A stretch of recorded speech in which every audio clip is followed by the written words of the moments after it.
முருகருக்கு 48 நாள் விரதம் இருந்துட்டுருக்கேன். முருகருக்கு விரதம் இருக்கிற ஃபர்ஸ்ட் டே மட்டும்தான் என்னால் கோவிலுக்கு போக முடிஞ்சிச்சு. அதுக்கப்புறம் கோவிலுக்கே போக முடியல. நேற்று கொஞ்சம் வெளியில் போயிருந்தேன். நேற்று என்னமோ முருகரை பார்க்கணும் போல் இருந்துச்சு.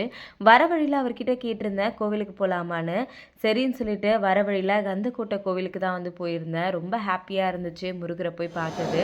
அது என்னமோ தெரியல, என்னதான் நம்ம மனசில் கவலை இருந்தாலும் இந்த கோவிலில் போய் ஒரு 10 நிமிஷம் உட்காரும்போது மனசு ரொம்பவே லேசாகிடுது. நேற்றும் எனக்கு அந்த மாதிரி தான் இருந்துச்சு.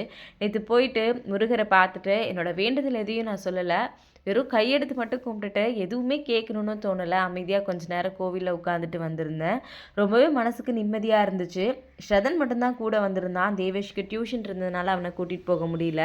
ஸ்ரதனு, நான், அவங்க அப்பா 3 பேர் தான் கோவிலுக்கு போயிருந்தோம்.